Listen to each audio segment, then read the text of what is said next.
Camino de prueba. Bajo la sombra del caos. Todo comenzó el miércoles 7 de diciembre de 2022. Estaba preparado para dar mi examen del concurso de ingreso a la carrera pública magisterial 2022 en la ciudad de Ica, después de semanas de estudio. El plan era claro: descansar esa noche y viajar temprano al día siguiente. Sin embargo, la tranquilidad se rompió cuando el entonces presidente Pedro Castillo intentó un autogolpe de Estado. La noticia causó un caos en todo el país. Las instituciones rechazaron el acto y los ministros renunciaron. Sin respaldo militar ni policial, el golpe falló, pero el país quedó sumido en la incertidumbre. La Panamericana Sur, en el sector conocido como Barrio Chino, kilómetro 262, en el distrito de Salas Guadalupe, región Ica, quedó bloqueada, atrapando mis planes en una tormenta de incertidumbre. Aquella noche fue difícil mantener la calma. La ansiedad me invadió, hizo que el tiempo se estirara en forma insoportable y a la vez pasara deprisa. Las redes sociales no dejaban de anunciar el cierre de la carretera y la duda sobre si viajar o no me robó el sueño. Mi mente era un torbellino de pensamientos. Sabía que mi futuro y el de mi familia dependían de ese examen. Las noticias inundaron las redes sociales. El rechazo de las instituciones fue inmediato y el país entró en una espiral de incertidumbre.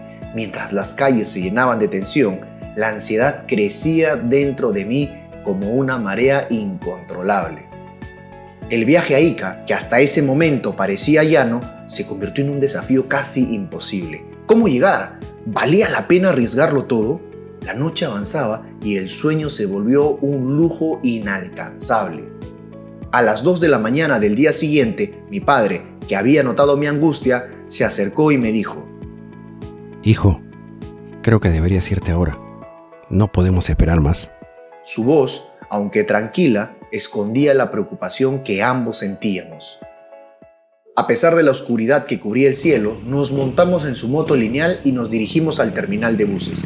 En el camino me dijo que si no había movilidad para viajar a la ciudad de Ica, él me llevaría en su moto lineal. El lugar estaba hecho un caos y las opciones eran escasas. Solo había pasajes hasta la ciudad de Pisco. Mientras contemplaba la posibilidad de quedarme varado, oí que alguien me dijo: ¿Vas para Ica? Su voz denotaba la misma urgencia que sentía yo. Era profesor, como yo, y también debía llegar a tiempo para dar su examen de nombramiento. Con él viajaban su esposa, su hermana y una amiga de ambos, todos docentes, que, como yo, se jugaban el futuro en ese examen. Lo miré, dudando para responder. Soy profesor, como tú.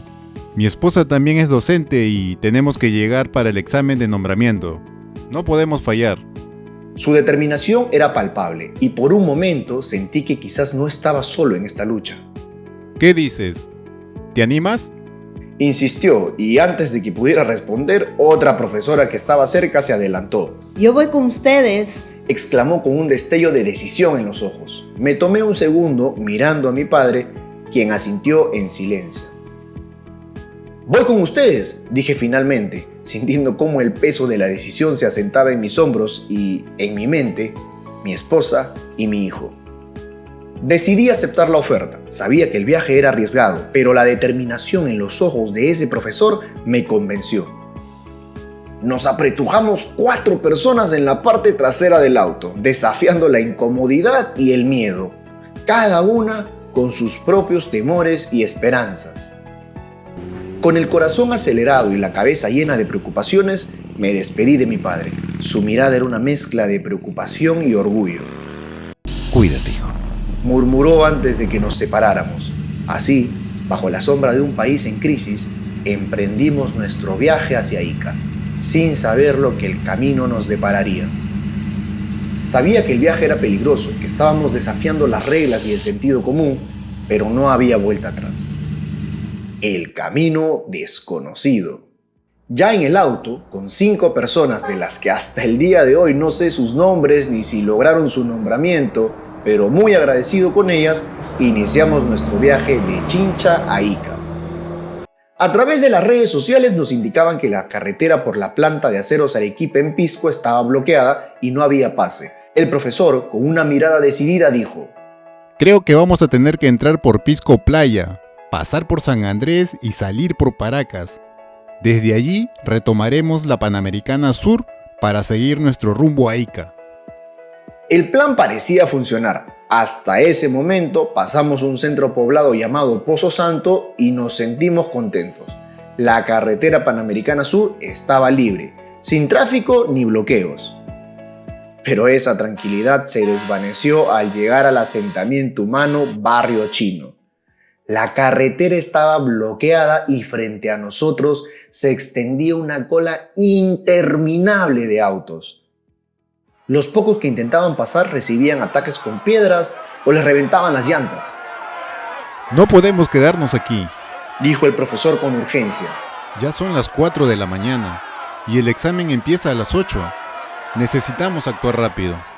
Decidimos retroceder para poder avanzar. Al llegar a Pozo Santo no había ningún camino visible. Revisando Google Maps, el profesor encontró un camino que comenzaba en un portón cerrado.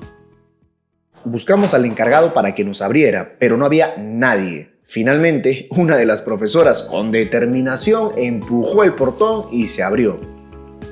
¿Estás seguro de que este camino es una buena idea?, pregunté al profesor, sintiendo la ansiedad en mi voz. Es nuestra única opción. Respondió con firmeza. Debemos intentarlo. Este camino nos llevará a Ica. Iniciamos el viaje por el camino, que pronto se convirtió en una interminable extensión de arena. La señal telefónica se perdió y solo nos quedaba seguir las huellas apenas visibles. A medida que avanzábamos, nos encontrábamos con varios autos que venían en dirección opuesta. ¿Cuánto tiempo les ha tomado llegar desde Ica?, preguntó el profesor a uno de los conductores. Ya más de 8 horas, respondió el hombre, haciendo que el miedo se apoderara de nosotros. Eran las 5 de la mañana y el examen comenzaba en 3 horas. El profesor, tratando de mantenernos optimistas, dijo: ellos han viajado de noche, nosotros podemos hacerlo. Seguimos avanzando, con el desierto extendiéndose interminablemente frente a nosotros. Conversábamos para mantener el ánimo. Si llegamos al siguiente cerro de arena, deberíamos estar cerca de la laguna de Huacachina, dijo uno de los profesores intentando alentar al grupo. Pero no hay señales de vida. Creo que estamos perdidos. Comentó otro con tono preocupado. Solo más arena. La desesperación era palpable, pero al ver a lo lejos algunas empresas y casas, la esperanza revivió. Finalmente llegamos a un centro poblado llamado Carhuaz. La alegría fue inmensa al darnos cuenta de que estábamos cerca de la ciudad de Ica. Al llegar, dejamos primero a la esposa del profesor en el colegio Antonia Moreno de Cáceres. Mientras bajaba del auto, nos miramos. Había mucho que decir y sentimientos que expresar, pero solo éramos unos desconocidos. Al despedirme de la profesora, le dije: «Espero que logre aprobar su examen». Ella respondió con una sonrisa cansada. No tuvimos tiempo para más palabras. La urgencia nos obligó a despedirnos rápidamente. Luego me dirigí al encargado del examen para preguntar si se ampliaría el horario de ingreso. Lo siento, pero las puertas se cerrarán a las 8:30 de la mañana, dijo con firmeza. Ningún docente podrá ingresar después de esa hora.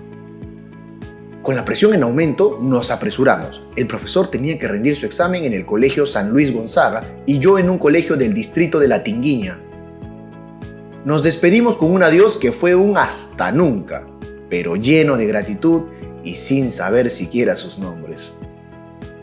Subí a un colectivo hacia La Tinguiña, agotado y con hambre, sin haber cenado ni desayunado. Al llegar al colegio para dar mi examen, pregunté nuevamente si habría una extensión del horario de ingreso. Lo siento, pero no podemos hacer ninguna excepción, me dijeron con un tono firme. Sin más opciones, con las piernas adormecidas y la mente agotada, ingresé al colegio para rendir mi examen de nombramiento. El cansancio y el hambre eran inmensos, pero la determinación de llegar hasta aquí me dio fuerzas para enfrentar el reto que se avecinaba.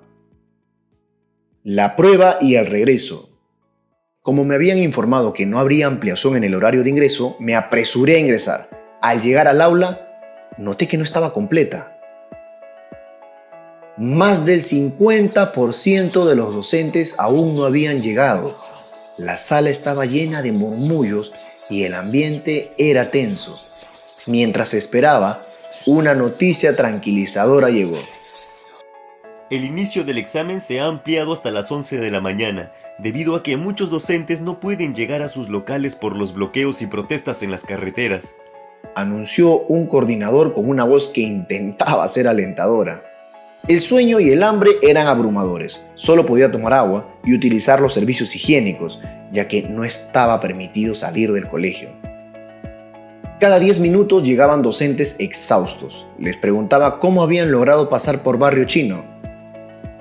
Caminamos desde las 2 de la mañana. Respondió uno con una expresión de agotamiento que hablaba por sí misma. Fue una travesía difícil, pero al final conseguimos pasar. La fatiga era evidente en todos y muchos docentes se quedaron dormidos durante el examen. A pesar de los esfuerzos por mantenerlos despiertos, el cansancio era más fuerte que el deseo por rendir el examen.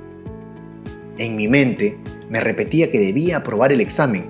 Pensaba en mi hijo, que en los próximos meses cumpliría 1 año. La presión me impulsaba a dar lo mejor de mí. Finalmente, cuando el tiempo se acabó, entregué mi examen con la esperanza de haberlo hecho bien. Dentro de mí sentía que había hecho lo necesario. Solo quedaba esperar los resultados. Al salir del colegio, busqué algo para comer. Era imposible regresar a Chincha, ya que no había viajes en bus disponibles. Algunos autos se aventuraban a ofrecer viajes en colectivos por la misma ruta que había tomado para llegar a Ica, pero el precio del pasaje era exorbitante. ¿De verdad está tan caro?, pregunté a uno de los conductores. Sí, la situación está difícil, respondió. Decidí quedarme esa noche en mi compañía de bomberos, Ofelia Banchero de la Torre, 171, realizando mi servicio voluntario. Ya el domingo, todo había vuelto a la calma y pude regresar a casa con mi familia, sin más contratiempos. El viaje de regreso fue tranquilo y me permitió reflexionar sobre todo lo vivido. Reflexiones en el camino. Al llegar a casa, rodeado por el abrazo reconfortante de mi esposa, padres, hermana y la sonrisa de mi hijo, la experiencia vivida me llevó a profundas reflexiones. Lo que había comenzado como un simple examen se transformó en una lección de vida, una prueba de paciencia y un recordatorio del impacto de nuestras acciones en los demás.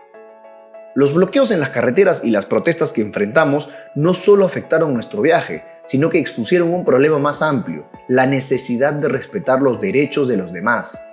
Las carreteras son vitales para el transporte de las personas y los bienes. Son arterias que conectan comunidades, permiten el acceso a servicios y sostienen nuestra vida cotidiana. Bloquearlas no solo interrumpe los planes de aquellos que necesitan viajar, sino que también impacta en las familias y en comunidades enteras, dejando la vida a la suerte. Una noche de incertidumbre me enseñó la importancia de la protesta pacífica. El derecho a expresar nuestras opiniones es fundamental, pero debe ejercerse de manera que respete los derechos y la seguridad de los demás. La violencia y el bloqueo de carreteras solo generan más caos y sufrimiento. Las protestas deben ser un canal para el diálogo y la solución, no un obstáculo para el bienestar común. En medio de todo esto, también me recordó la importancia del voluntariado, especialmente en roles cruciales como el de bombero voluntario. Mientras me alojaba en mi compañía de bomberos, comprendí el valor de contribuir al bienestar de la comunidad. Los bomberos, que dedican su tiempo y esfuerzo de manera desinteresada, son valientes cotidianos que están siempre listos para ayudar en tiempos de emergencia. Pero con carreteras bloqueadas se dificulta su labor de salvar vidas. El voluntariado no solo ofrece un sentido de propósito y comunidad, sino que enseña el verdadero significado del servicio y la solidaridad. Ser altruistas. En momentos de crisis como el que viví, la presencia de voluntarios hace una diferencia significativa. Al mirar atrás, la experiencia no fue solo sobre superar obstáculos para llegar a un examen. Fue una lección sobre cómo afectan nuestras acciones a los demás y acerca de la importancia de trabajar juntos con respeto y empatía. Aprendí que cada desafío puede ser una oportunidad para reflexionar sobre nuestros valores y el impacto de nuestras decisiones. Al día de hoy me encuentro como docente nombrado en el Colegio John F. Kennedy de Chincha. Ocitran, contigo en tu ruta.